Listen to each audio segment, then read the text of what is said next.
بسم اللہ الرحمن الرحیم عن علی رضی اللہ تعالیٰ عنہ قال نہا رسول اللہ صلی اللہ علیہ وسلم ان نضحی باعظم القرن والاذن۔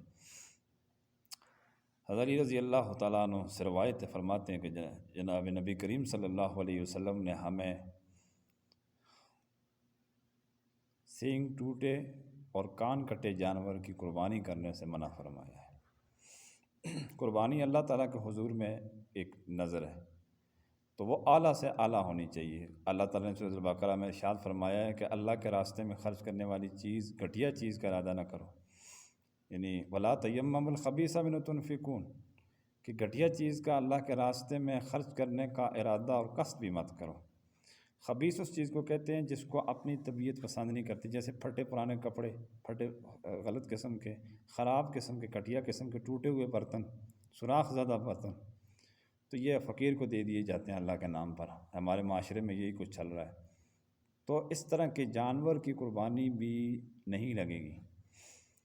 دیکھیں خود اللہ تعالیٰ نے ارشاد فرمایا ہے، طریقہ کار بھی بتایا ہے اس کا کہ کیسی چیز اللہ کے راستے میں خرچ کرنی چاہیے۔ لن تنالوا البر حتی تنفقوا مما تحبون، چوتھا پارہ، پہلی آیت، کہ تم نیکی کو ہرگز نہیں پا سکتے، پہنچ ہی نہیں سکتے نیکی کے درجے کو، یعنی تم نیکوکار اس صورت میں نہیں ہو سکتے ہو جب اپنی پسند کی چیز تمہیں بہت زیادہ پسند ہو، وہ اللہ تعالیٰ کے راستے میں خرچ کرو۔ اس پر ایک واقعہ بھی ہے کہ انصار میں سے ایک صحابی تھے، ان کو اپنا ایک باغ بہت پسند تھا، میٹھا پانی تھا، چشمے تھے اس میں، مدینہ منورہ میں۔ جناب نبی کریم صلی اللہ علیہ وسلم بھی اس باغ میں تشریف رکھتے تھے اور پانی نوش فرماتے تھے۔ جب یہ آیت مبارکہ نازل ہوئی تو صحابی نے پوچھا، یا رسول اللہ، میرے پاس تو جو سب سے زیادہ میرے نزدیک پسندیدہ چیز ہے میرا یہ باغ ہے، میں اس آیت پر کیسے عمل کروں؟ آپ نے ارشاد فرمایا کہ یہ باغ تم اللہ کے راستے میں دینا چاہتے ہو، تمہیں بہت پسند ہے، اپنے رشتہ داروں میں تقسیم کر دو، یا اس کا پیسہ تقسیم کر دو، یا اس باغ کے کچھ حصے اس میں تقسیم کر دو۔ صحابہ نے کیسا پیارا عمل کیا ہے، کتنا بہترین عمل کیا ہے، کیسی چیز اللہ کے راہ میں خرچ کی ہے، جنت کا سودا کیا اللہ تبارک و تعالیٰ۔ پھر دوسرا واقعہ سنیے، اما عائشہ رضی اللہ عنہ ایک مرتبہ اشرفیاں دھو رہی تھیں، نبی کریم صلی اللہ علیہ وسلم تشریف لائے، پوچھا عائشہ کیا کر رہی ہو؟ فرمایا کہ یا رسول اللہ یہ اشرفیاں دھو رہی ہوں۔ آپ نے فرمایا کہ کیوں، ان کو دھونے کی کیا ضرورت ہے؟ اما عائشہ رضی اللہ عنہ فرمانے لگی کہ یا رسول اللہ ہم نے آپ کی زبان مبارک سے سنا ہے کہ جب زکوٰۃ کی رقم، صدقہ خیرات کی رقم جب کسی فقیر کو دے دی جاتی ہے تو ہم نے آپ سے سنا ہے کہ وہ پہلے اللہ کے ہاتھ میں جاتی ہے، تو میں چاہتی ہوں کہ میری زکوٰۃ جب میں ادا کروں اللہ کے ہاتھ میں جب جائے تو وہ صاف ستھری ہو، میلی کچولی نہ ہو۔ تو دیکھیں ان کے ہاں کتنا اہتمام تھا۔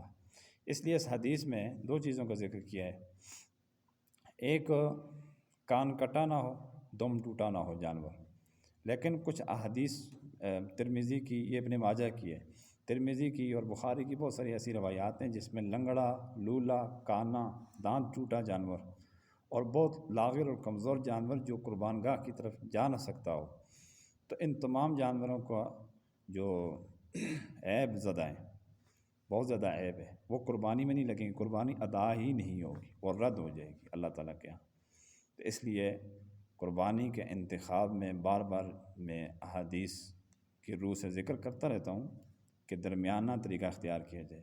یہ طریقہ تو بالکل ہی گرا ہوا ہے، کان کٹا اور اس طرح سینگ ٹوٹا جانور ہے، اسی طرح دم کٹا وغیرہ، یہ تو بہت کٹھیا ہو گیا۔